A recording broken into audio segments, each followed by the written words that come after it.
What are my thoughts on investing in LICs Peter Thornhill style? An LIC, or listed investment company, is a company listed on the Australian Stock Exchange which holds a basket of underlying shares. And it differs from an ETF in the sense that it's got a fixed number of shares on issue. So the price at which it trades is dependent as much on the demand of buyers against sellers as it is on the value of the underlying investments.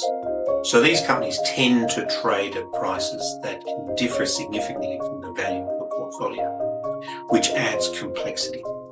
So rather than just having to worry about the value of the underlying basket of shares, I've also got to be able to manage the change in the discount or premium that the company trades at over its underlying assets. Historically, this was the only game in town. So Australia's record of listed investment companies goes back to the 1920s and 30s.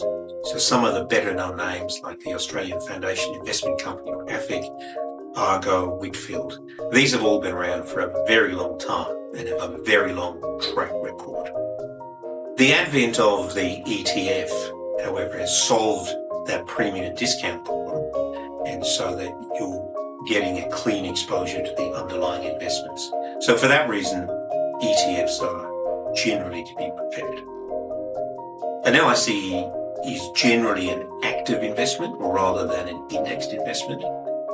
So you are relying on the success or skill of the underlying manager, and there's not a lot of evidence that active management in Australian large companies adds value.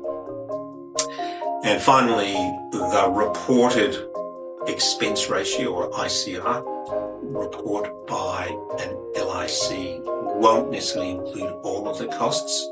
So you need to be careful comparing the management fee of, say, an AFIC compared to the management fee of an ETF like the Vanguard Australian Share Fund, for example.